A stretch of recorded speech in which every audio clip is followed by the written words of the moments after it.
So thank you again for coming. And I'm not sure about everyone here, but this is my first event in person.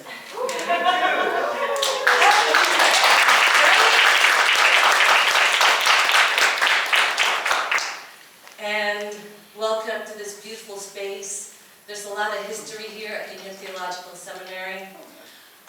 One of the co-sponsors of this event of Asian American Buddhism, a conversation with these two beautiful women whom I'm going to introduce in a few minutes. So I'm Dorothea. I'm with the Buddhist Action Coalition.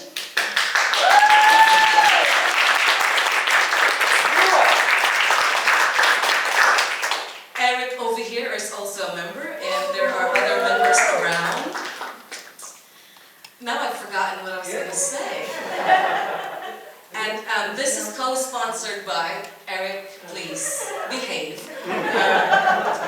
Buddhist Action Coalition, like I said, and also by the Buddhist Council of New York.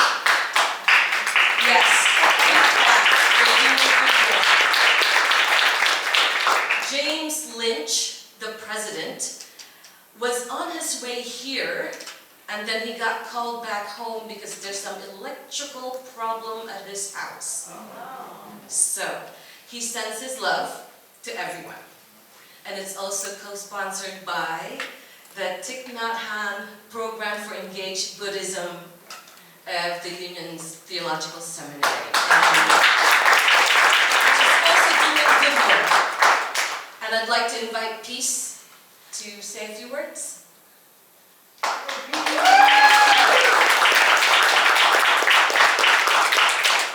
So hello everyone, my name is Peace Twesigy, and I'm the Assistant Director of Buddhist Studies here at Union Theological Seminary and the Thich Nhat Hanh Program for Engaged Buddhism. As Dorothea was saying, there is a lot of history here, and one of those fun facts is that Thich Nhat Hanh came and studied here at Union, which is a wonderful honor that we can walk in the halls that he did and really study and gather together, engaging with Buddhism in the world. So I just really wanted to welcome you and just say again how glad I am that we are together physically in this space and sharing this wonderful conversation that I know we're going to have. So welcome and enjoy.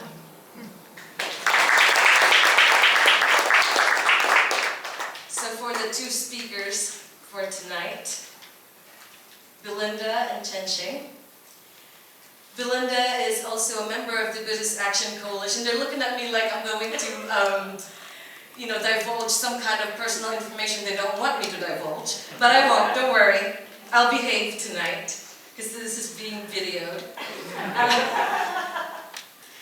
So let's start with Belinda. She's a coach, writer, dancer, and convener of a meditation community called Potluck and Sit. Potluck and Sit. So we do it in reverse. Okay. Yeah, I deserve that potluck. She's passionate about spiritual community and spiritual friendship, yes. She started Potluck and Sit in 2018, which continues to thrive as a co-created sangha. Through her writing and dance, Belinda explores the concept of care as a practice of freedom and vehicle for liberation in the present moment. She makes and performs work as a dancer and dance maker, and she's currently completing a memoir. Ooh, another book, yes! Belinda also serves as an executive coach for founders and leaders in tech, and she is proud to be a member of the Buddhist Action Coalition. Thank you, Belinda, for being part of this conversation with us tonight. And of course, our guest of honor, Chenxing Han. How are you, dear friend? She's the author of Be the Refuge, Raising the Voices of Asian American Buddhists. And she's got a forthcoming memoir as well, also from North Atlantic Books. She's a regular contributor to Lion's Roar, Tricycle, Buddha Dharma, and other publications, and a frequent speaker and workshop leader at schools, universities, and Buddhist communities. and she's actually here for the conference that's happening this weekend, which is the Future of American Buddhism Conference up at the Garrison. Future of American Buddhism at the Garrison. I think we can actually just project if everyone can hear us. Yes? Prefer. Whatever works for you. Okay. I think we can do without the mic. It feels a little weird to like pass it back and forth. I think we're hoping for a real conversation here tonight, not just between the two of us, but I think with all of us in the room.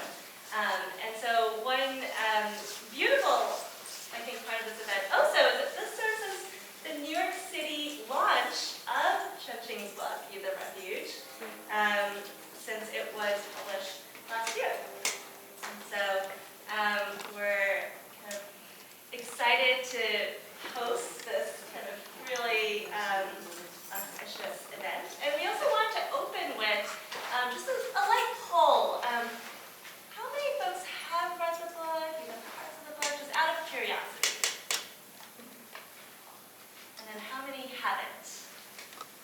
Awesome. Okay. That helps us calibrate kind of our conversation together. So we also wanted to, in the spirit of having this be a collective conversation, invite folks to popcorn up what your name is, if you have a Sangha affiliation, what brought you here. We probably won't have time for all of you, but maybe like 5 or so folks. Feel free to just speak up and stand up and just project to the room.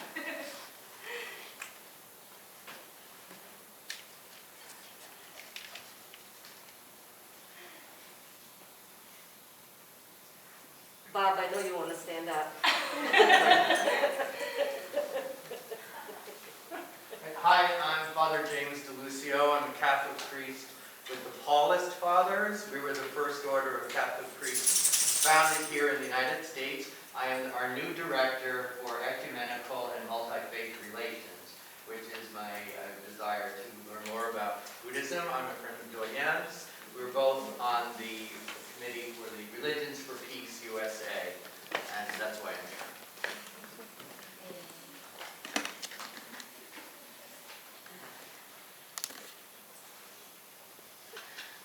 Hi, good afternoon, good evening. My name is Cheryl. I learned about this event through Videographer, and I'm happy that I found this space and it's kind of created for everyone.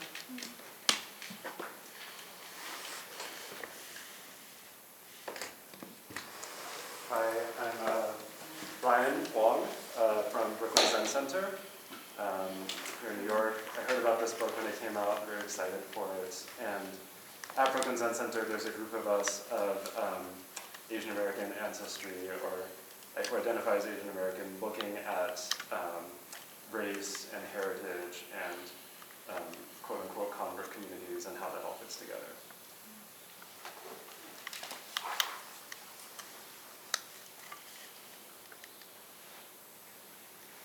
Feel free to use the mic.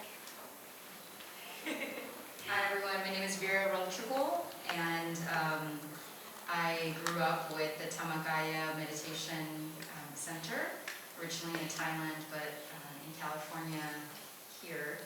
And here in New York, I am a part of the Community Meditation Center here in the Upper West Side, and a few kind of other personal groups. Thank you.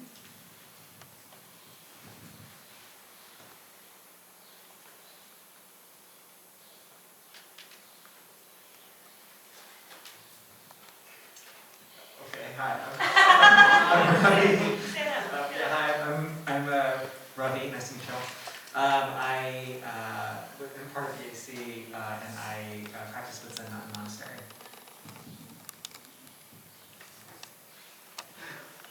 Hi, my name is Joan Park. I'm practicing at Won Buddhism. I'm very proud to be a support of the Buddhist Action Health Coalition here and New York Buddhist Council of New York. I also serve as a Buddhist Religious Life Advisor at Columbia University and New York University. Thank you.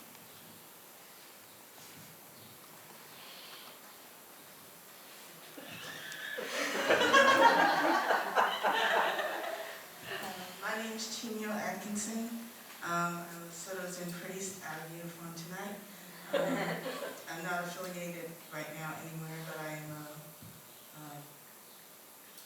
board member of the Association of Sodas and Buddhists, the National Buddhist Association. Did I say that? And it's very nice to be here. Nice to see you.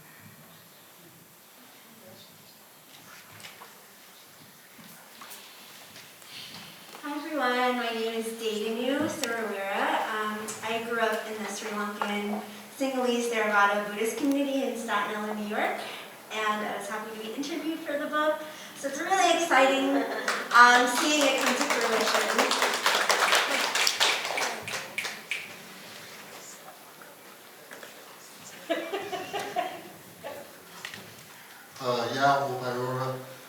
I was with DAC from the very beginning, right here in the auditorium, right downstairs. Yeah, it's been interesting seeing it move. My practice currently now is the preliminaries in Gondro, Tibetan Buddhism. I'm also on the advisory council with Empty Cloud Monastery in West Orange, New Jersey, also known as Buddhist Insight. And I'm just really glad to see everybody again. Really, really glad. Thank you.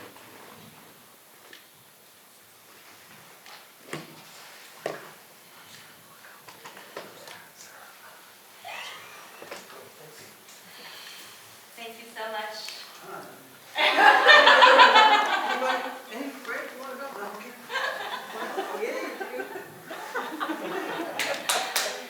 Hi, I'm Virginia. I'm not affiliated with any Buddhist traditions or organizations. I just grew up going to a lot of temples since my childhood, growing up in Queens. I do go to Chenxing Monastery regularly to volunteer in the kitchen.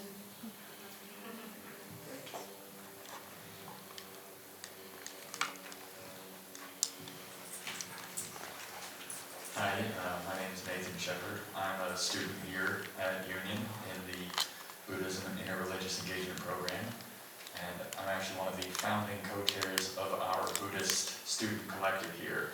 And one of the reasons why our program decided to form this group was because we looked around and noticed that our program has been disproportionately white and disproportionately Zen. And so the impetus behind forming this group was to find ways to increase the racial and religious diversity within our student body here.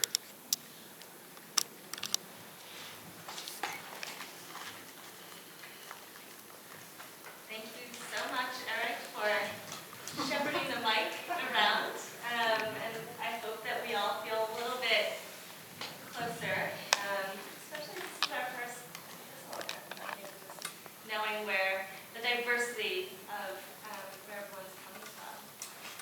So I wanted to open this conversation with Chenxing with kind of just a sharing for each of us of our journeys in our relationship to Buddhism, kind of as a way to set the stage. So Chenxing, would you like to start? Sure. First, I just want to say how delighted I am to see all of you here. Just getting a little glimpse of your different backgrounds. I'm really struck already by the diverse streams of just religious experience that are here in this space. I'm just really moved and kind of overwhelmed to be here with all of you, to see friends, some old friends, and many new faces, and really honored Eric. What, over a year ago that we were exchanging emails inviting you to do a Zoom event, and kind of that just kept never happening, and then I was going to be in New York, so thank you all for being open to this experiment of gathering together in person.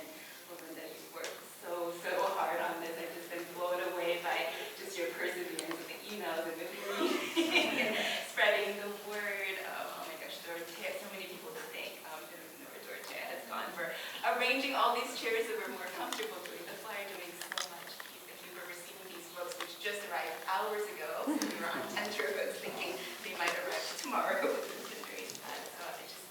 I know I'm leaving you out. I just want to thank everyone who's made it possible, as well, for being here for this conversation today. So briefly, Yeah. Thank you, and I have a softer voice. Awesome, okay. I'm not going to repeat all that, but for those who couldn't hear, I was thanking many people, all the many people who made this time together possible. Let's see, a little bit about my Buddhist background, right, how I came to Buddhism. And those of you who've read the book have, got glimpses of it since the book is partly memoir. I was not raised Buddhist. My parents are Chinese American and grew up during the Cultural Revolution, so I think it's quite common for people of their generation to be atheists or even sort of anti-religious. So that's sort of what I was raised in, and I'd say many causes and conditions brought me to Buddhism. Many sort of breadcrumbs along the way, forming this loaf that is the substance of Buddhism. Although I feel like I should be using a rice metaphor instead of a bread metaphor.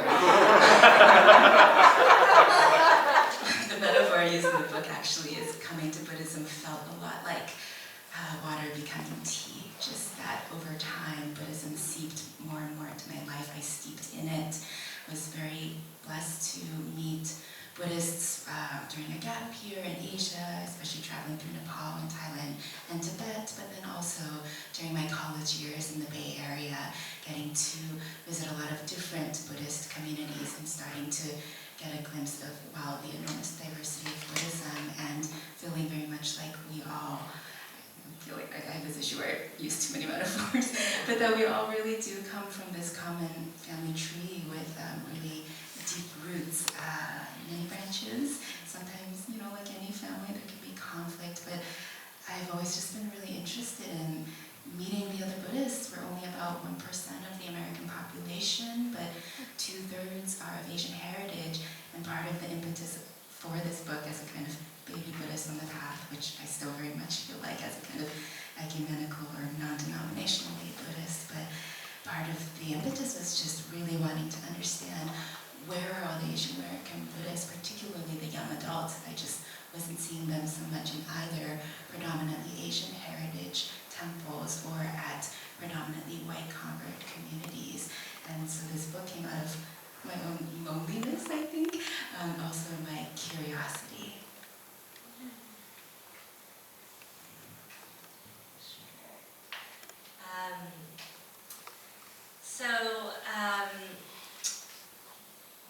I grew up with the Tibetan Buddhism that I believe my dad was a convert to. And then to going to Zhongyuan Monastery. I also grew up in Queens, which is a Chinese Buddhist monastery, and that was with my mom. And so grew up with sitting meditation, grew up with really memorizing and kind of recounting a lot of the mantras, being steeped in the ritual of it. And that was kind of something that I grew up with. And then didn't quite know what my relationship was with Buddhism. I mean, it was something I grew up with. And I think I did like a 6th grade world history project on Buddhism to just try to understand what it was. And I was like, oh, Four Noble Truths, okay, I guess maybe that might be Buddhism. And Laura actually did not in any way affiliate, I think, with Buddhism until I guess I took a meditation class in college because I was so burned out. And then there was a mindfulness-based stress reduction class taught at the med school of my college, and I took that. And that was kind of my entry back into meditation in some ways. That I never maintained a practice beyond growing up with it and kind of doing it because my dad did it. Had went and worked abroad in Southeast Asia after college, and after finishing my work, my job there, went and did a 10-day silent meditation retreat at Wat Suan Mokkh, which is in the Thai forest tradition in Thailand, and that got me back into Buddhism. I was like, oh, this feels like a Buddhism I can actually get behind, in part because it felt not not religious to me was really kind of what appealed to me about it. And I think that was really what opened me back into this Buddhist path, which I always thought was like a very unique wandering journey, and like found actually in the course of reading this book, oh my God, there's so many other people who have this particular experience too. And so I'm really looking forward to kind of speaking to the real diversity of experiences that Asian American Buddhists have. And I think Chenxing and I each already represent two of the three types of Asian American Buddhists that she really centers on in the course of this book. So maybe we'll just dive right into that. And so the history and the origin of the book is, maybe you can feel free to share kind of the origins of it, and then we can kind of dive into some of the three. Sounds good. And I was just remembering when you were talking about Southeast Asia, we know each other from college, actually. Belinda, being Belinda, organized this really amazing women in social entrepreneurship class that I took. And so, but this is our first time seeing each other. We had dinner the other night in more than a decade. So, and we've been like ships passing in the night. We both have spent time in Cambodia. I was living in Cambodia and Thailand for much of the last presidency. So, As a unit of time. It really was. It was actually very surreal to land back in the U.S. during this pandemic for many reasons. To be gone those 4 years and to be back in March 2020. So we might talk about that at some point. I mean, I think I already hinted a little bit to the origins of this book, but I should say that it started really as a master's thesis. Gosh, where to begin, right? And connect the dots in retrospect, but I guess I'll begin with the Institute of Buddhist Studies. So around, I think it was 2009 or 2010, I was doing the Sati Center Buddhist Chaplaincy Program, which some of you, maybe from California, might be familiar with. It's based in Redwood City, California. It's a year-long program for people interested in Buddhist chaplaincy, now in its 22nd year. So Gil Fransdal, Jennifer Block, Paul Haller are the teachers of that. And I did that program, and that program happened to count for academic credit for a place called the Institute of Buddhist Studies, which I had never heard of. So this is a Jodo Shinshu Buddhist seminary, begun in 1949, so really the oldest Buddhist seminary. And Jodo Shin, as a branch of Pure Land Buddhism, is one of the oldest forms of American Buddhism that came in the 19th century. And I was very perturbed, to not really know anything about this community. It was really eye-opening, and to realize how foundational this Japanese American and Asian American Buddhist community has been so integral. In this book, there are fifth generation Gosei Japanese Americans, and also people of mixed race. And it's not just a Japanese American organization; it's actually quite a diverse tradition. So I did a master's thesis topic, and at one point it sort of just clicked, like, I'm really curious about this question again of where are all the young adult Asian American Buddhists? Why is it that when I pick up tricycle or Buddha Dharma, like the faces seem to be in a predominantly white convert, which is one thread of this tapestry of American Buddhism, but hardly the whole cloth. And so it just puzzled me, and I didn't think anyone would talk to me. It was really intense, like interview protocols. If I find someone, I'm just gonna sit them down and ask them every single question I've ever wanted to answer. And people were incredibly generous with their time. These interviews were between an hour and a half and 5.5 hours long. I found 26 people to speak to me in person, and actually many, many more people wanted to speak to me, but I didn't have the resources, and they were all over the U.S. So I adapted my interviews to an email format, and 63 more people came and spoke with me. So in the end, there are 89 people who are of full or partial Asian heritage, who may or may not be card-carrying, robe-wearing, out Buddhists, to be frank, and I was also really curious about some of the reasons some Asian Americans might actually not be that comfortable openly identifying as this sort of double minority, minoritized by both their race and their religion. And it puzzled me, like there are many books on Asian American Christianity, they have a very strong presence on college campuses, but just that particular intersection and thinking about race, representation, culture, family. It just seemed like there was so much there, and yet I hadn't seen a book that really brought us together in really a pan-ethnic and pan-Buddhist way. I really did not set out to write a book. It's a lot of work, as I talk about in this book, and I think, frankly, maybe we'll get to this by the end if we have time, but I think there are a lot of barriers for Asian Americans, for people of color, for women to publish. You can just think about when's the last time you read an Asian American Buddhist writer who was a layperson or, a young woman. And so there are definitely barriers, and yet at a certain point it just felt like there are all these really rich voices. It feels like really unfair to have these wither away in a master's thesis that no one is ever going to read. So, Dedunu, your interview, like all of these other interviews, it was like your voice and all of these other voices that I just felt were encouraging me and propelling me to make this more broadly available. Thanks for sharing kind of the origins of it and kind of some of the methodology too. So you are a Buddhist chaplain, right? But your undergrad was in anthropology, and I think that really shines through in the book because you have these interviews with 89 young adult Asian American Buddhists or not, or however they might relate to that identity. And it's interesting to see how this book very much is a collection and is arising out of these interviews. And it also, there's some very political, and I think it makes political statements about young adult Asian American Buddhists and kind of the representation, the voice that we have.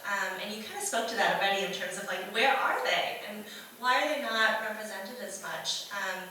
And the three kind of categories that you categorize your interviews and introduce us to in the book are who you term trailblazers, bridge builders, and integrators. And I think in each of these different kind of types of Asian American Buddhists, they each challenge the kind of expectations or stereotypes that are out there.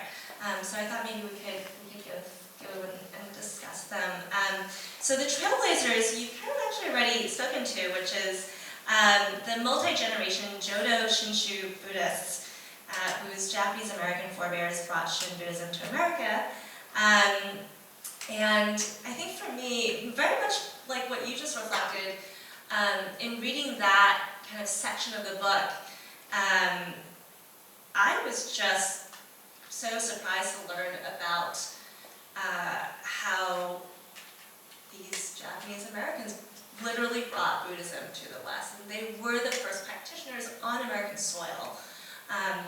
And you kind of wrote to how the Japanese immigrants who came to Hawaii in 1868 came as migrant laborers, 99% of whom were Buddhists, and in 1899 there were 2 Shin Buddhists who came to San Francisco. And for me, that section is someone who, when I think about, who brought Buddhism to the West, I think in my head I think about white people who went to Japan, came back and set up Zen temples, or went to Burma or India and came back and set up Theravadan traditions. And for me, it was, I think, so eye-opening to learn this history that, I think is part of, it's a history that I feel some association with and I never knew. So, I don't know if you felt similarly, but that was so eye-opening for me in reading that section of the book. Yeah, there's so many threads in there I want to respond to.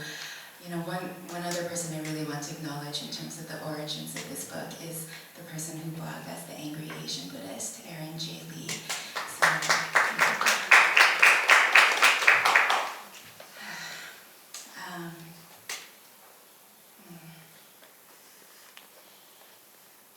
I'm really happy to see this group here.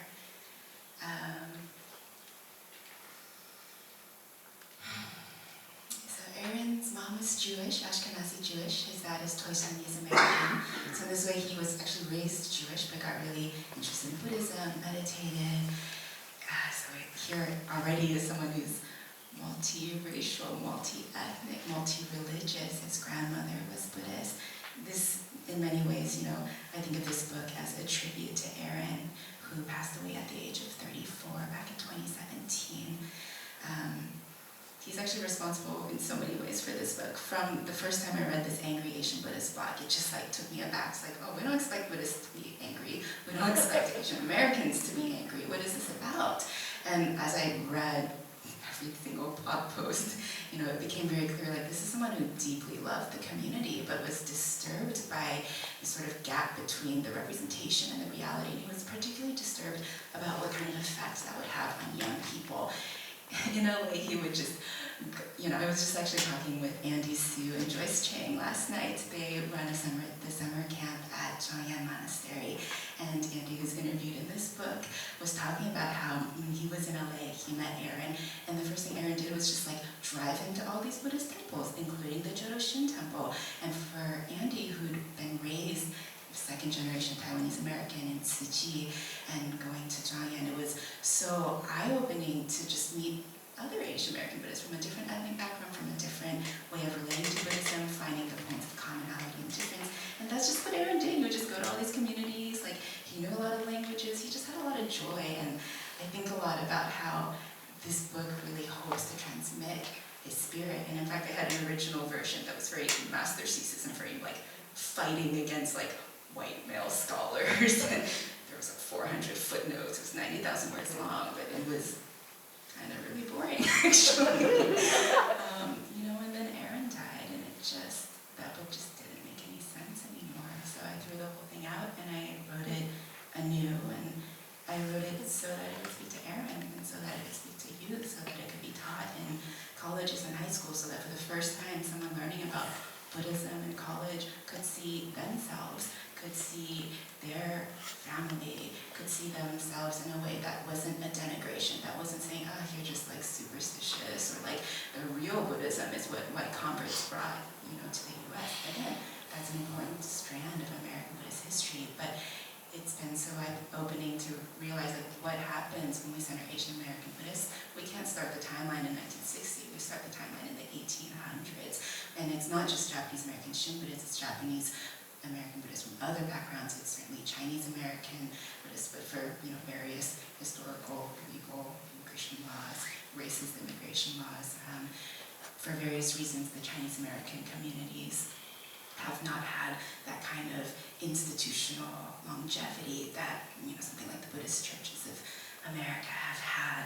And so one other person very briefly that I want to acknowledge, I was just thinking, I was talking to Cheryl earlier, we were talking about Filipino Buddhists, and I was saying I wish I'd been able to speak to more people who are Filipino American for this book, but Noel Lumit, who is a University of the West alum, a writer, a chaplain, it was actually my interview with him that inspired the entire structure of this book. So he was saying I grew up Catholic, and I sort of think of myself as this sort of first-generation Buddhist. I know we often think about generations as an immigrant generation, which is also relevant. I identify as 1.75 generation because I was born in China but came to the US at a young age. And I was I think we can apply this to Buddhism as well. I'm the first generation in my family to be Buddhism in America. And my friends here at U.S. whose parents immigrated here and raised their kids Buddhist, their kids are kind of second generation Buddhists, second generation American Buddhists. And then my Jodo-Shin friends, they're multi-generation Buddhists.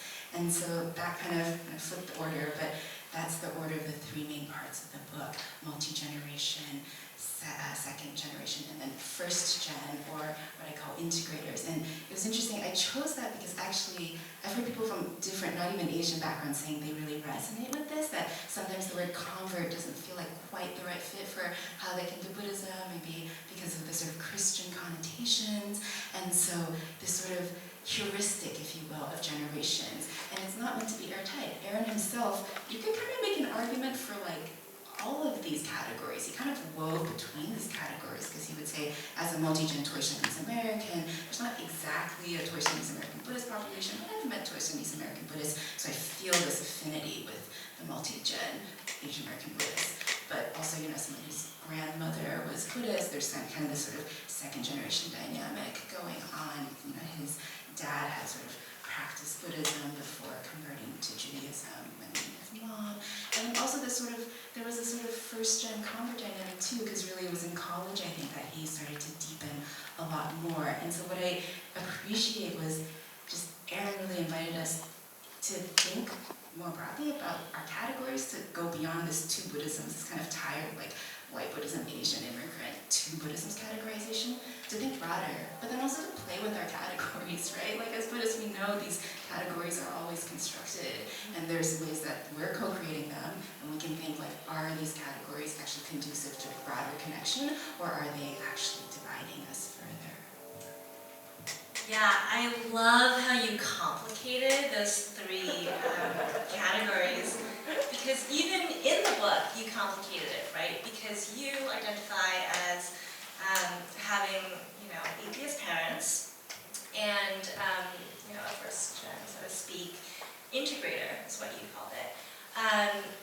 And yet, in the book, you realize that Buddhism was in your family, that Buddhist chants were something that your grandmother had heard, that your mother had heard, and it was this realization that actually it was in your heritage and blood, even if you did not grow up with it. And you complicated that, right? Like you identify primarily as an integrator, but you have these roots still. And then I think for me, I very much resonated with the bridge builder, Asian American Buddhist, the second gen. And yet I could totally relate to some of that integrator journey in terms of my journey of reclamation of Buddhism, where I grew up with Buddhism, and it was a religion that I kind of passively inherited because it was what my parents did. They brought me to temple, and I sat in our living room with cushions. But it was an active choice in college and after college, and the journey kind of going on retreats and really actively understanding, what actually is Buddhism actually? Like what are the main tenets of it? What does it mean for me? How do I want to practice it? And you really spoke to the second gen experience being one, reclamation often featuring in it as one that isn't, it's influenced by the parents' Buddhism, but it is not the same. And I think I so resonated with that. And I think I also really resonated with what you shared in terms of gaps in language and culture being barriers to being able to practice in, the Buddhism of my parents. I actually did go to summer camp at Chenxing Monastery as a child. But as an adult, I wouldn't understand any of the words. I wouldn't be able to really follow along, and certainly when you're, trying to understand a religion and the really abstract philosophical concepts, that totally escapes my mastery of Chinese. And so, I also related to what many of your interviewees said in terms of really learning about Buddhism in white spaces. Because I learned about Buddhism in white spaces and in retreats that were majority white with a handful of people of color, let alone Asian Americans, or those of Asian descent. And that being a very peculiar experience, I think, right? And I wouldn't feel at home, I think, going to my parents' temple either. I can't read Chinese. So, but I loved, and I think you really speaking to some of the ways in which, your question that motivated your master's thesis and then what became this book was, where are all the young adult Asian American Buddhists? And what can we learn from them? And I really feel like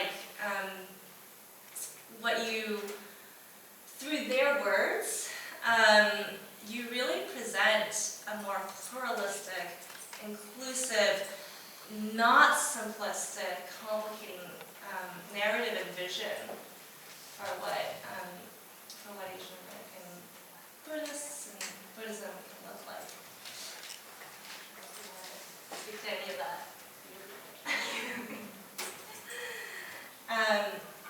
And I think one of the ways that you complicate, there's so many, I think of the book as a political book, and I think one of the stereotypes that you complicate is this notion of the two Buddhisms, right? The Buddhism of the immigrants with devotional practices, and the Buddhism of the white converts who center meditation as a practice. And you write in your book, quote, as an Asian American immigrant whose parent tradition is atheism and whose Buddhist practices span chanting, ritual, and meditation, which of the two camps am I supposed to belong to? And so you embody that complication, to the simplistic narrative that's posed. And each of these three, I think, types of adult Asian American Buddhist view that you describe really complicated. I mean, I think I can just briefly say that, I think when I started writing this book, I really had the notion that to be a good Buddhist, I needed to be a white meditator, if I'm being totally honest. I'm not going to be white in this lifetime, and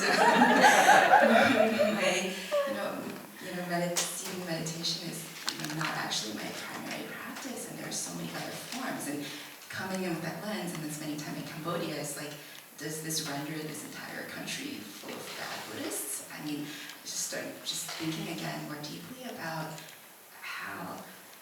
what it's like for young Asian Americans who might be interested in Buddhism, maybe raised with it, maybe not, but to encounter Buddhism that is where Asian people, even language, just Asian culture is entirely erased. The pain of that. What kind of message does that send to them about belonging, how they belong in this country, how they belong in Buddhist spaces?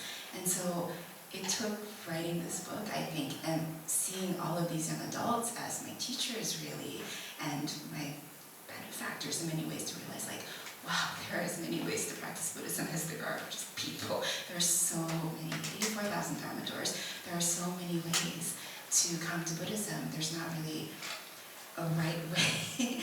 It was profoundly liberating for me to realize that, and just wanting to, it sort of, I think, really birthed in me an aspiration to create spaces, or to help co-create in these spaces where we can have greater inclusivity, greater diversity of Buddhist practice. Of course, people have more affinity for certain practices than others. Of course, this will change throughout the course of one's life, but recognizing that and having all those Dharma doors be open and supporting them, versus like, oh, here's the one Dharma door, like, take it or leave it, that just didn't seem like, it seemed like a way to exclude a lot of people if that was going to be our model. So one way that you ended the book was by saying, this book was a real refuge for you to write, and you gave a blessing that made this book also be a refuge for others to read. And I think one of the ways in which it served as a refuge, and kind of one of, I think these political statements that you made really, is recognizing my own internalized, racialized stereotypes and my own internalized white supremacy for what American Buddhism is, and what I thought it was, and what it looked like. And so I am very that was kind of a journey that I went on in reading this book. And I think another really radical statement that you make in this book is simply proposing this concept of a pan-ethnic Asian American Buddhism, that can exist, that just simply that can be, is totally radical. And you wrote, when you were starting, when you first contemplating your master's thesis topic, you quoted in the book that there was quite skepticism in the scholarship that that could even be possible. And you quote from a book titled Buddhism in America, "It is hard to imagine an external force that could galvanize disparate Buddhist immigrant groups to forge a shared Asian American and Buddhist identity." And you wrote, "Seeger seemed to be saying that my topic wasn't viable, that I had better choose a specific ethnic group." But I thought it was interesting, you said, like, but I was greedy. I wanted to explore, quote, "I wanted to explore the contours of a shared Asian American Buddhist identity, whatever that might mean." And you ended, really, by saying, you know, "I started this project feeling very much alone, unsure if, quote, Asian American Buddhist even made sense as a category. Now I see that Asian American Buddhists are everywhere, even if we aren't a trending topic. I see how, quote, Asian American Buddhist is a meaningful category, even if we're all still trying to make sense of what it means."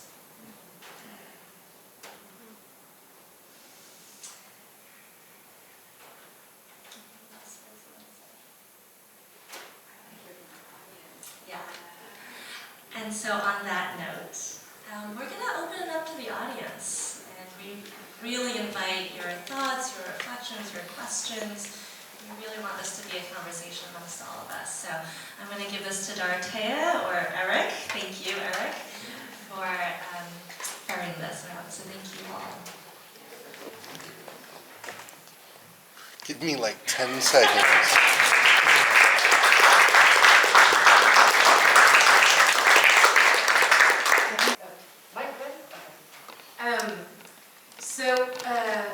I posted the announcement for this event on Facebook, and then I shared that post to, I guess, pages and groups. Is that what you call them? Yes, in Facebook? Okay.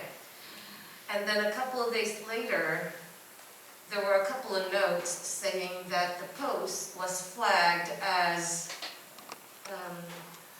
what do you call it? Like flagged as a inappropriate content or something like that. So when I saw it, I thought, what kind of negative reception has Chenxing and this book have received? So if anything at all, because when you start talking radical stuff, then negativity comes out or whatever. Yeah, that's a tough question. I actually feel, who knows what was going on with the algorithm there. We cannot control anything about the game that is social media. I think I've overall felt quite fortunate. I think this book came out of spiritual friendship, and I think of Ruth Ozeki's latest book, actually the Book of Form and Emptiness. I don't know, maybe I see some nods, so maybe some people have read Ruth Ozeki's latest book. She kind of talks about how books have a karma of their own. They're kind of like their own karmic beings, and so I feel this book is much more outgoing than me. I mean, I had no plans of coming to New York and talking to all these people. Yeah, and I think certainly, you can contact me through my website, and people do, and some of those messages are odd and peculiar, or sometimes angry, and in those instances, it's a social media thing. Like I just try to approach it as I would chaplaincy, chaplaincy with a lot less information. So yes, it's kind of scary in the moment. I think sometimes those can feel unpleasant, and whether that's saying like you're being racist against white people, let me tell you how white people experience racism, or whether it's like, why aren't you centering South Asians at all? And it's like, oh, actually there are a lot of South Asian voices in this book, but part of what this book hopes to do is actually be generative. So I would say one thing is like, I really welcome actually dissent and disagreement, right? Like that's what this book hopes to actually invite.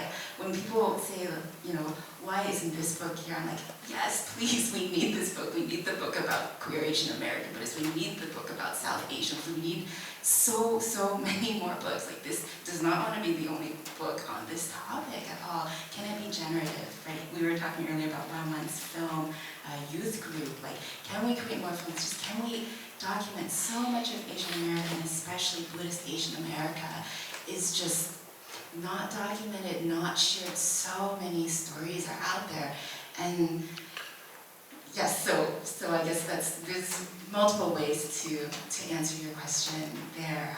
But I think I've been fortunate that I haven't received the levels of vitriol that I think even some of my colleagues like Funisu or even Aaron used to receive. Yeah, and in some ways, it's funny you call this a political book, right? I didn't write it that way, per se. Like, I really tried to take this bottom-up approach. Like, I have a certain personal politics, I have beliefs around that, but I also needed to honor 89 different voices. And these 89 people came across a very broad political spectrum. Actually, last month I was at an Asian American Studies conference and someone was really challenging me, like, why isn't this more radical? Why aren't your interviews more politically engaged? I was like, yes, like, we need that book too. Like, someone write that. Like, the cause and conditions weren't gonna happen, you know, for this 9 years in the making book was not gonna be that book, but we need that book too. Like, more. Like, let's hear more of these stories.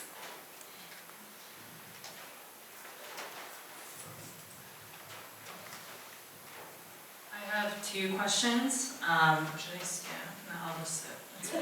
That's fine. You don't need to see me.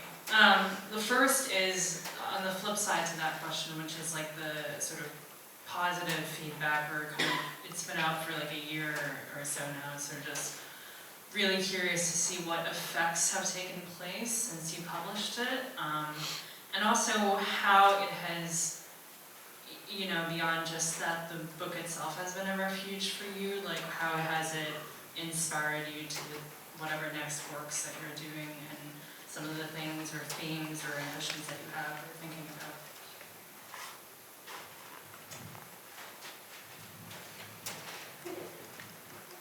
Thanks, Jay. I can think of two very concrete examples. So one of the first is where we met on this retreat that my partner Trent Walker and I co-led called Story and Song, living with Cambodian Buddhist chant. So Trent is a scholar of Southeast Asian Buddhism and literature, and he studies Smol, the kind of Cambodian Dharma song tradition. And we were invited by the Berry Center to create a retreat where we could do chanting together and study these stories and apply it to our lives. So Jay was there, and none of us knew what to expect. Trent and I had never been to the Berry Center. You know, I think William Edelglass, the director of programs there, has done a really amazing job diversifying over these past 2 years the offerings at the Berry Center, but I also knew just the demographic there is predominantly older and white, so we just didn't know what to expect. And who showed up was actually 2/3 Asian American, Khmer, Vietnamese, Chinese, you know, and very multi-generational, from high school students to a mother and daughter who are kind of grown. So it was just, it was what this book had always dreamed of. Like, I talk about us gathered together, pan-ethnic, pan-Buddhist, someone who is Hindu came, and he's very involved in queer activist circles in his religious communities, and so it was just such a beautiful space that we really co-created and co-cultivated together, right? Off the page and in the flesh. And so I dream of more spaces like that. I felt that when we were together in that space for the first time after the pandemic, just sitting in a circle, hearing our voices united in chant, chanting both in English and also in Khmer, just trying on these different languages, honoring a tradition that we often, you know, Southeast Asians and South Asians often aren't thought about when we focus on East Asian Buddhism. So yeah, there were many tears for me and I think for others at that retreat. And then maybe one other thing that's been really energizing for me this particular spring is this came out of a Twitter message actually. Andy Huzio, who teaches at Phillips Andover, at Phillips Academy, Andover. He's been teaching there for a dozen years, Asian religions, philosophy, and he invited me to speak with his 10th graders. So they were some of the first high school students to read this book, and they were so thoughtful about it. So that was really energizing. And then a few months later, Andy emailed and said, we're doing this experimental class in the spring.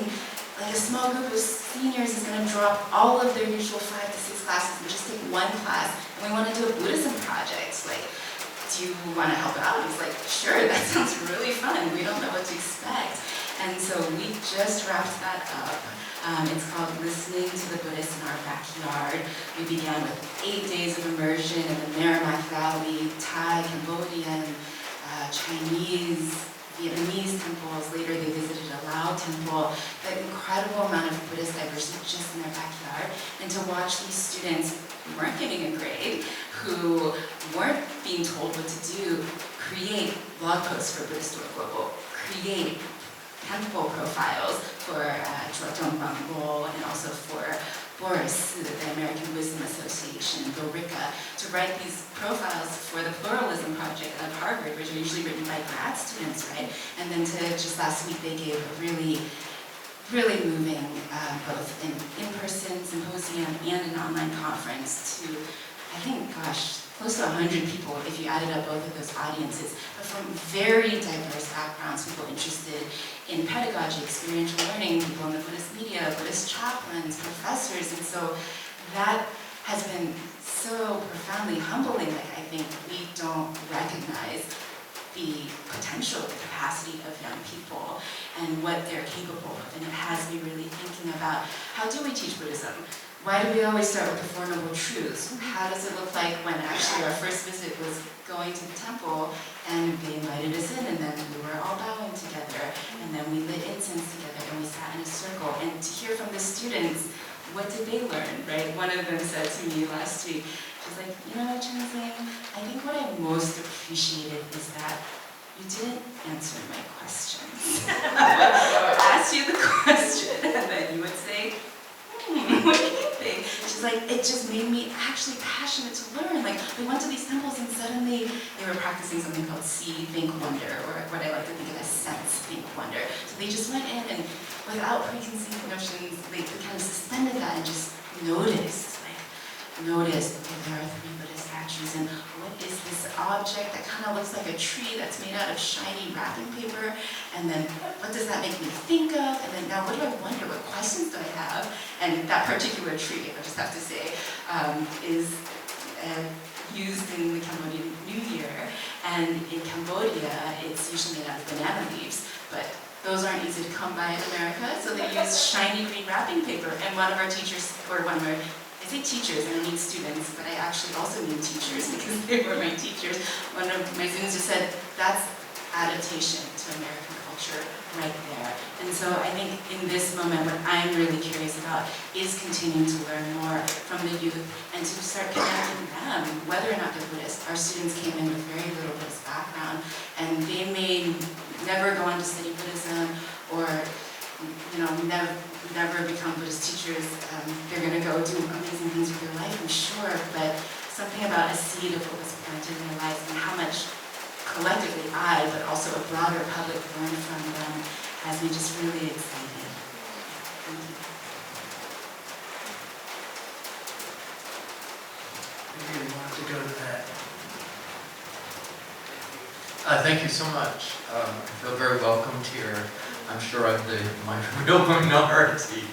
I want to see if I inferred correctly some sense that because so much of the Buddhism that came to the U.S. was done by white America, European Americans, is it that they whitewashed the essence of Buddhism? They sort of eschewed or in some way denigrated the Asian national and ethnic dynamics of it? And if that is what you're saying, in what ways did they actually do it? So that's part one. Part two, my limited, ignorant sense of Buddhism was always that it was extremely universal, to transcend the suffering, to find a deep inner peace that was sort of meant for everybody. You're bringing in something that's surprising to me, but also very respectfully important, because we, like in Catholicism, we're coming from people from all over the world. And on one level, Catholics try to celebrate the universality that we're all these nations. But on another level, we haven't succeeded in going beyond the ethnicities or the nationalities of people who follow Catholic Christianity. And your book and your talk seems to be somewhere in the middle of that. It's not an either or, if you know what I mean. So I guess first, did the Americans and Europeans whitewash Buddhism? Did they take something essential away from it by not honoring the ethnicities? And then the second part is, what about the universal dynamics? How does that dialogue with your perspective? Thank you. Very rich questions, big questions. I had one thought to finish, actually, my answer to the last one. If you're interested in learning more about that project, listen to localbuddhists.org. The students made a website, so I just wanted to complete that thought. So to your first question about whitewashing Buddhism, I don't think I'm very comfortable saying, like, the whole group's whitewash Buddhism. I have very just close friends who are white, who I think have honored Asian Buddhist traditions, continue to carry it forth. And so it's hard to say, like, this whole group of people has done this one thing, right? I think that there are a lot of debates within Buddhist circles. I think, for example, if we take secular mindfulness as an example, something that's very popular, that's making a lot of money. I think there are some people who feel, and not just Asian people who feel this, I think people of all ethnic and cultural backgrounds are just asking questions about what are the implications of teaching mindfulness as a tool in various areas, but divorced from ethics, divorced from the precepts, right? Divorced from foundational concepts like dana, generosity. Those high school students, one of the first things they noticed was generosity, was dana. They were so moved by the generosity that they were met with, and in fact, moved to the extent that they wanted to offer that to others. But we don't often start there with Buddhism. So in a way, it's sort of like, where do we locate Buddhist authority? Do we locate it in a textbook? Do we locate it only in Asia? Do we say, like, Asian Americans, like, that's not really as pure as Buddhism's in Asia, or it's not as pure as this sort of transcendent white convert meditation? I think for my book, you know, I'm very uninterested in, like, attacking or critiquing specific people. I'm very interested in thinking about the rhetorics we use and the stories we use, because those stories are out there, that there is a superior white Buddhism that practices meditation that has transcended this cultural baggage. You hear this language, you know, it's not superstitious, it's not like devotional, it's really like this scientific tool. And I think the invitation is to understand, like, that is one strand of Buddhism, that is one interpretation, but it's not like the conquering, colonizing, superior one. So that's how I would maybe answer that first question. And then the second question, okay, I'm not sure I'm fully understanding it, but I guess maybe I'll say the universalizing aspect. Well, certainly, you know, this book is not proposing a one Buddhism, right? It's kind of, sometimes you'll hear people talk about the many Buddhisms in America, in the world. And I would say that it's, you know, it's very different. I think the Catholic Church is structured in a very different way than Buddhist traditions. There's so much Buddhist diversity out there that I think what this book has taught me is just how little I know. The more months pass with, like, the more book events I do, the more I realize, like, how little I know about Buddhism in America. It's deeply humbling, actually. And so I think some of our frameworks for understanding religion that come from Christianity just don't quite fit. I'm not sure I'm fully answering your question, but maybe I'll say one more thing. A big point I'm trying to make in this book is around this notion of a culturally engaged Buddhism. And this is something that I think everyone can engage in, that we are always shaped by actually multiple cultures, not limited to our race, and also just how someone appears racially does not tell us anything actually about what kind of cultures shape them. Everyone has a very unique and complex, complicated story. And so the invitation is really, instead of having a Buddhism that is totally transcendent and sort of philosophical, and it's a reclamation of this term cultural baggage. Like, can we engage culture because that is how people enter through these Dharma doors. The 84,000 Dharma doors take many cultural forms. So can we kind of just be more astute, more aware about what types of cultures, like what kind of histories are informing this particular, let's say, Sangha that we're creating with this particular community, and realize that it probably has strengths and limitations. And to me, it's like very empowering to be able to say to someone like, you know, like I hear what you're looking for.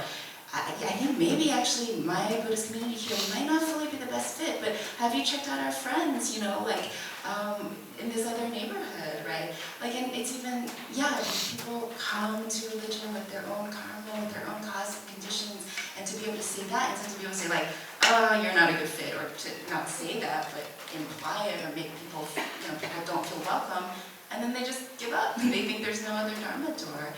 If I may, I get it. The way you explained it, we do the same in Catholicism. There's the universal dynamic, but we've learned, look, you come from Mexico, you have a special avenue into Christianity, or you're coming from Nigeria, we have to honor your way of coming in, and I think that's exactly what you're talking about, honoring within the Buddhist community, if I got that. Thank you.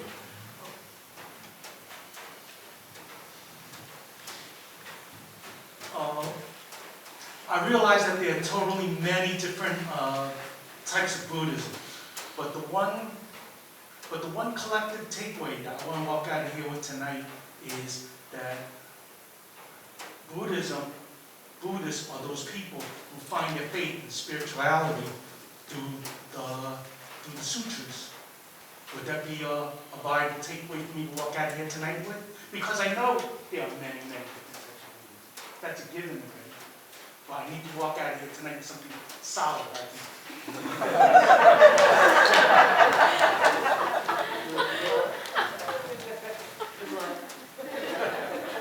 I think that's a very viable takeaway.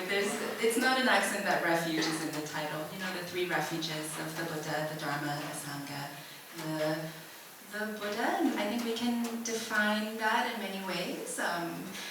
We can think of the historical Buddha, but also just enlightened beings of all genders, different backgrounds. We can think of the Dharma, the teachings of the Buddha that are transmitted through sutras, but I would also argue transmitted just in very embodied ways through what people do, how people give. And the Sangha, this community of people who have, you know, devoted and given and stewarded this Buddhist faith to make it possible for us to practice, to have these teachings. So yes, my short answer to your question is yes. I like short answers. Well, thank you. I've spoken to how I think one journey I had in reading this book was to recognize my own internalized racialized stereotypes and internalized white supremacy in reading this book. And I think one of the things I really appreciated, the points that you made, was that different people have different avenues for Buddhism in terms of the, you know, kind of main tenets of compassion and wisdom and open-heartedness that, you know, folks of my parents' generation who are immigrants might be able to practice that and learn that in ego-minimizing ways of bowing, of chanting, and that those are just as viable as the practices I do, even if I don't do those. And so I think really honoring that validity and that is also Buddhism too, even if it may not be the way that I practice it.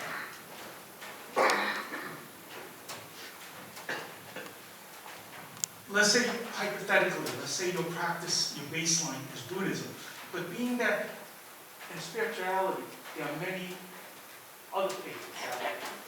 The more understanding you have of other faiths, the more tools you have in your utility belt. So you may have I'm speaking about me in particular. I have a baseline, that's my practice, Buddhism. But I find that spirituality is an ever-evolving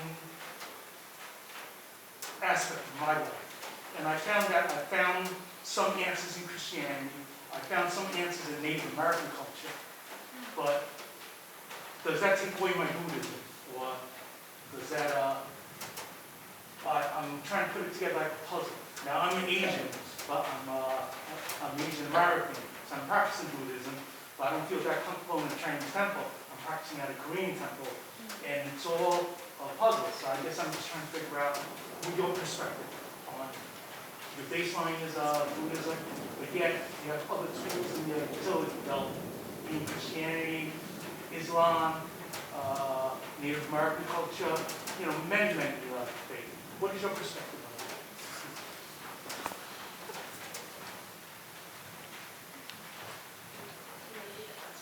Sure. So your question is my perspective on maybe engaging with multiple faiths, and you're talking yourself as someone who has Buddhism as a baseline, but also have learned a lot using this metaphor of I've been asked to repeat the question, and I'm probably not doing it very eloquently, but these tools in the toolkit of engaging with Christianity or Native American religions, I think my perspective is that it's wonderful that you find a connection and find teachings that are meaningful to you from different faith backgrounds, and I think that. Yes, so that's my simple answer to your question. We could get into a bigger question, I think, that people have been talking about and thinking about around essentially cultural appropriation. What does it mean to engage with respect? For example, let's say with Native American traditions, where we know that we have a history of genocide of Native American peoples. I think we're just thinking about dynamics of power and privilege, I think, can help us be more respectful engagers of these different cultures. But Buddhism has, throughout history, always just embedded in different cultures and mixed, syncretized, whatever word you want to use, it's always mixed, and there are so many different forms. And so I think what you're doing is just living out what Buddhism has done, following a lineage of 2,600 years of how Buddhism has adapted to different cultures. Yeah, thank you.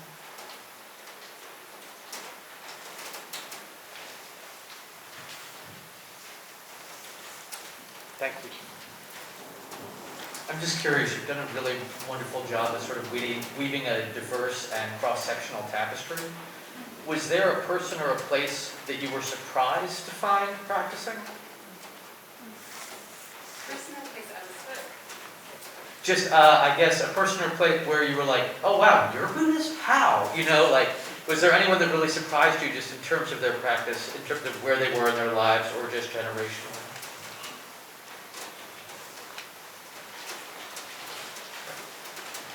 That's so fun. Well, one person actually decided not to be interviewed for my book because they didn't like the diversity that it was representing. So they felt very strongly about their particular Buddhist tradition being the right one. And so there was that, which I think was a valuable vantage point, There was that.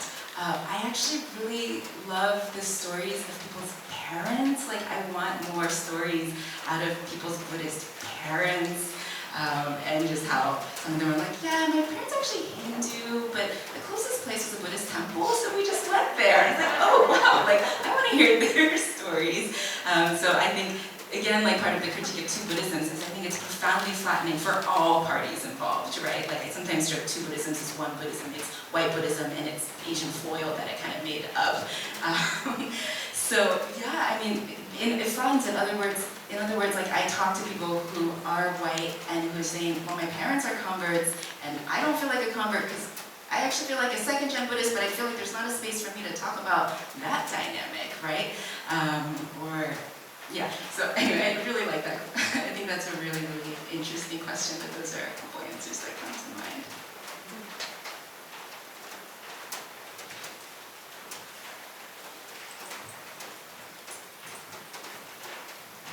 Okay, so this is less about the book and more about what you guys said at the very beginning.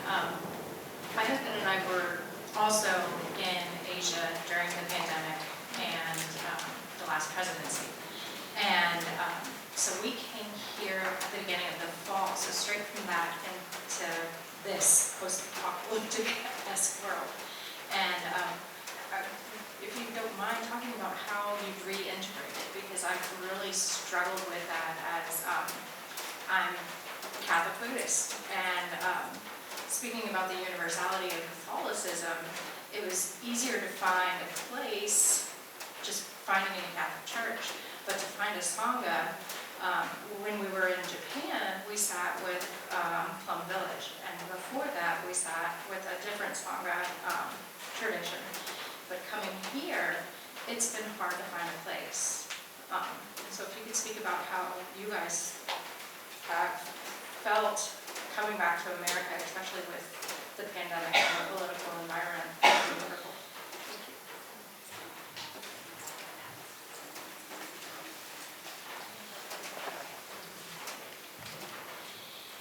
you. And just to clarify, when you say here, do you mean here in New York specifically? It's just the U.S. Just the U.S. Oh my goodness. Yeah, that's a really big question. It was really a struggle to integrate back here.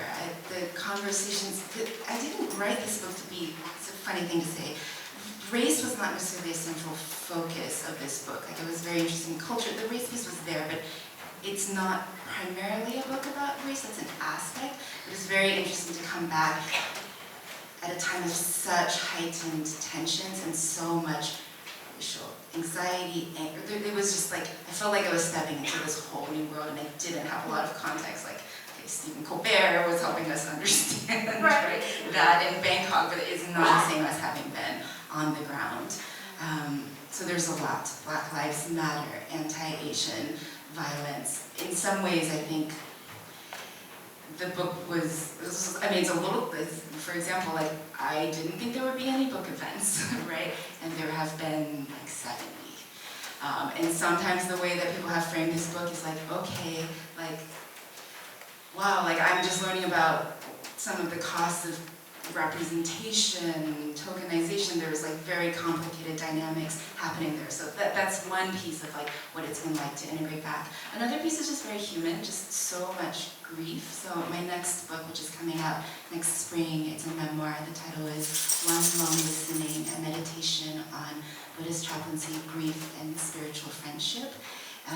And that came out of my time working on an oncology unit and a medical unit, just working with people as an interfaith chaplain, but also it's very much a love letter to a friend who died actually just the year before Aaron died, also of a blood cancer at the age of 29, someone I was very close to. And the collective levels of grief, anger, rage, like there's so much going on, and I think I could see how race was so much a part of that. And I think, to your question about community, I think this pandemic has opened up some pretty incredible possibilities with Zoom and connection. You know, Dorothy, you were just talking about a group of activists and how you've been able to gather, right, every single Sunday in ways that wouldn't have been possible. Organizers from the Philippines, from Holland, from all over. So that has opened up possibilities, but I've really missed like being able to gather like this in person. I do think something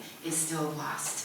Right? Something is lost when we can't go to the temple and just experience it with all of our senses. I remember going to the temple for the first time during COVID. It was shortly after the killing of Richard Atanapakdi in January of 2020. I'm getting years. A Thai-American elder who'd been pushed and killed. And we realized from actually the New York Times photo that of his daughter holding her father's picture with the altar, like, oh, we've actually been to this temple in San Francisco. So that's where Trent and I actually went, the first temple we went to, and then we actually went to another local Chinese temple nearby with our masks, being very anxious about, like, is this okay? And I just wept when I went to the first temple, just like something about the body being able to bow, something about being able to, we couldn't light the incense because, you know, smoke, but just to be able to hold it, and both in gratitude for that space, but also in sorrow that people couldn't be gathering as that space was meant to do, to connect people intergenerationally. So your question is such a beautiful one. I kind of want to like hear everybody in this room's answer. I want to hear people's answer to this question, like, what are you dreaming into being? Like, in what ways are your current spiritual communities nourishing you? And in what ways do you want more? Like, what do you want to be co-creating? Because I think maybe a big thing I've learned through this process is sometimes we have to create the communities we want to see. Like our critiques will only take us so far. Like that's an important part of the process, but we can get stuck in this kind of critique, criticism, what we don't like. The harder thing to do is like, what do we want to see? What are we going to try to do? And then we'll realize, well, this is hard, this is messy, but it can also be deeply meaningful, deeply joyful.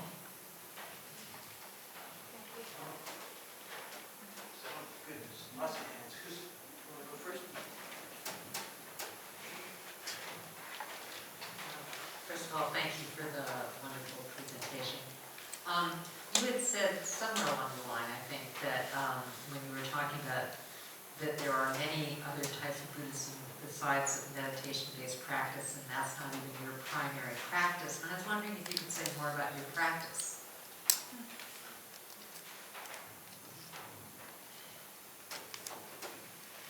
This is always such a difficult question for me to answer. I often reflect how in like other Asian languages, I'm not sure I know how to even translate the very question of what is your practice, you know?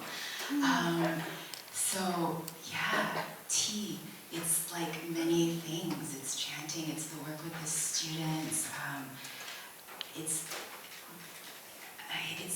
just friendships. It's this right here, right now, listening deeply to all of you, knowing that this very precious moment where we will never all gather together in this room again, just remembering that and thinking, yeah, how, like, what are the karmic seeds, what are the merits, you know, may the merits that come from this time together be of benefit to all beings. I think it's so interesting that your answer to that question is both communal and service-oriented, which is so, I think, such an Asian expression of the practice. Yeah. Maybe our last question. Second to last. Let's take Robbie. Okay, second to last. Thank you so much for this offering. I guess I'm very excited to read the book because what you both have shared today has really resonated. And I guess as I find myself, resonating with a lot of different experiences that you both shared, and my question is, and maybe it's already answered in the book, but do you have an ask, now that you've shared this, do you have an ask for Asian American Buddhists or not, or non-Asian American Buddhists? What do we need to do, going forward to highlight this or move forward in a way?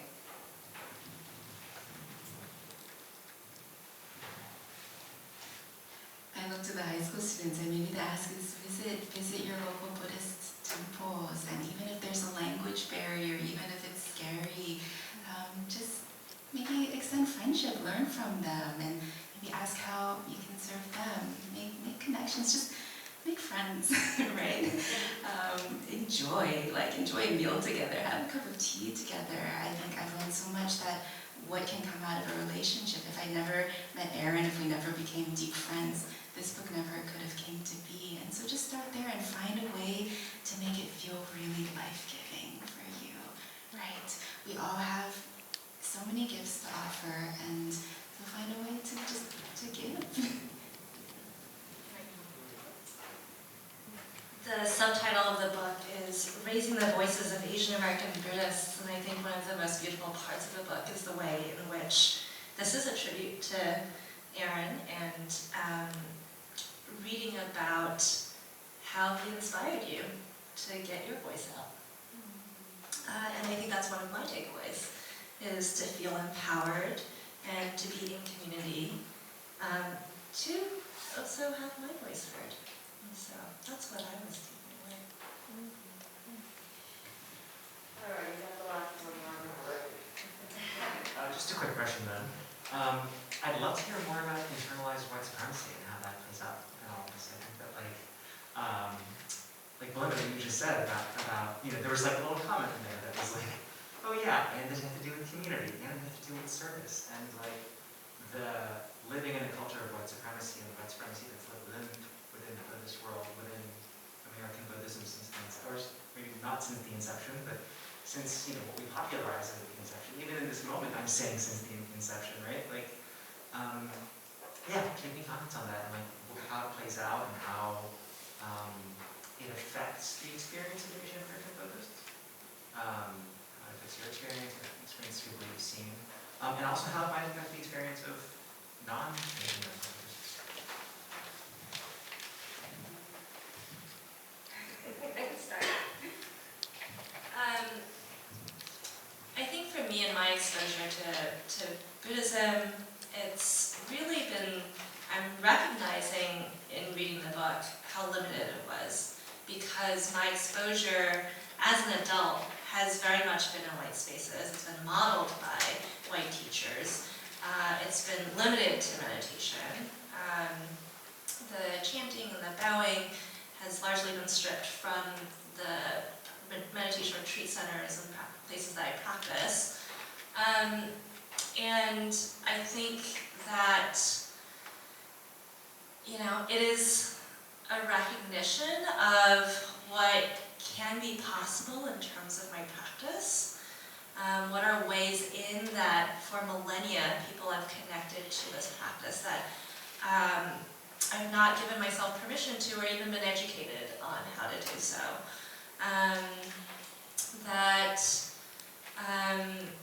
I think for me, not denigrating my parents' Buddhism, and you write about this, Chenxing, where you have a whole chapter titled Compassion, and it's the journey that second generation Asian Americans have in accepting or welcoming or recognizing and respecting the religion of their parents, which is different than theirs.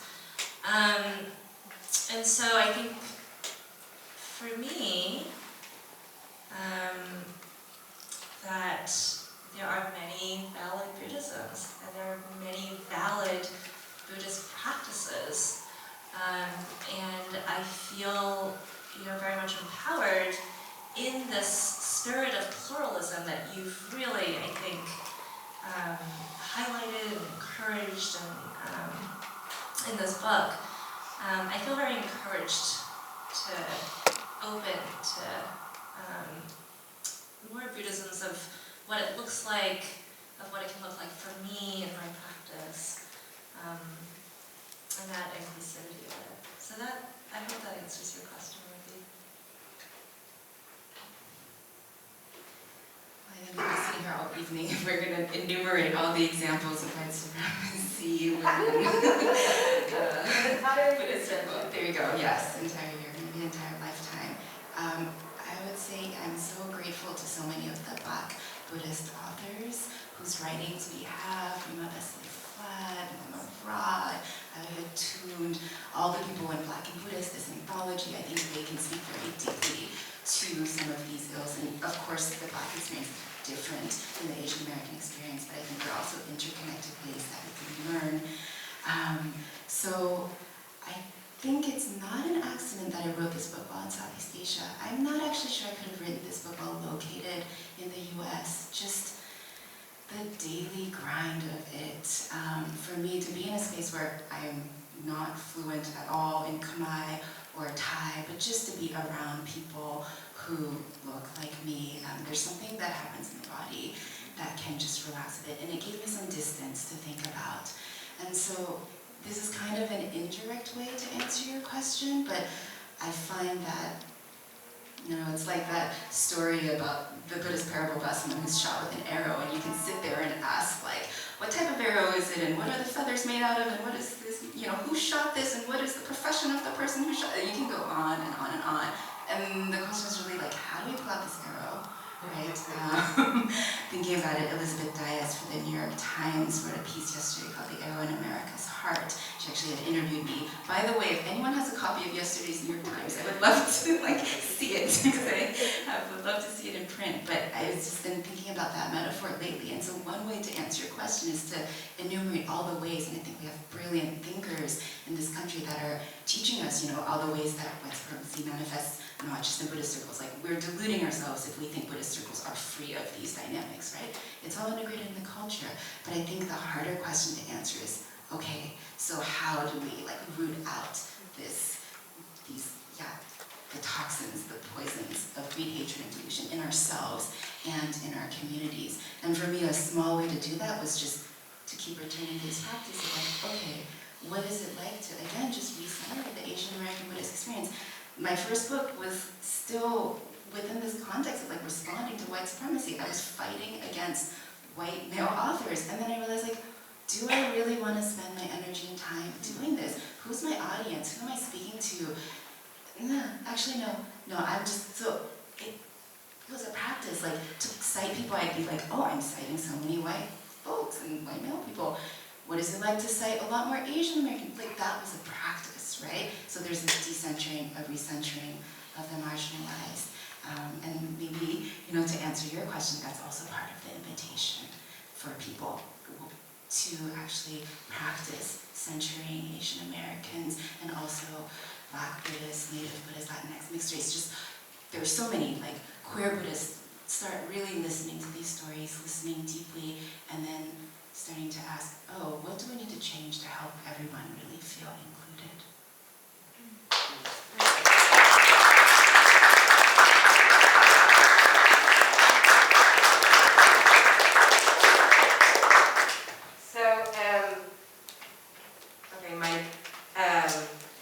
Thank you again, everyone, for coming, for being in person. And thank you, Belinda,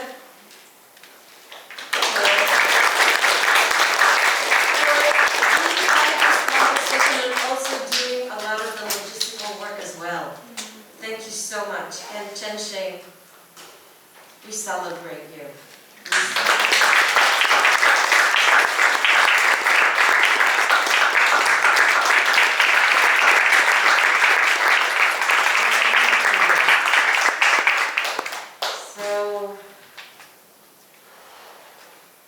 Have a lot of work to do.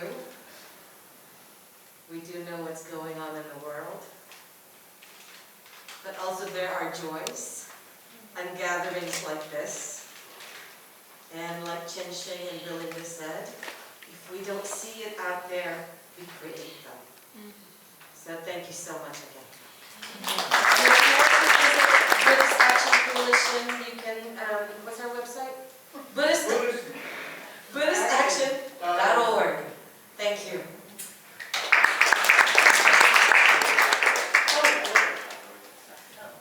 Can we do a group photo together? Let's do it. Oh, and also, people ordered your books, and they're in the back. Yes. Yeah, you're welcome to buy books, stay, chat. I know it's late. Thank you for sitting here for as long, but please meet each other. There's so many amazing people in this room. Just meet each other. I'll be around, we'll be around. Let's all take a group photo, and then, I'll be in the back.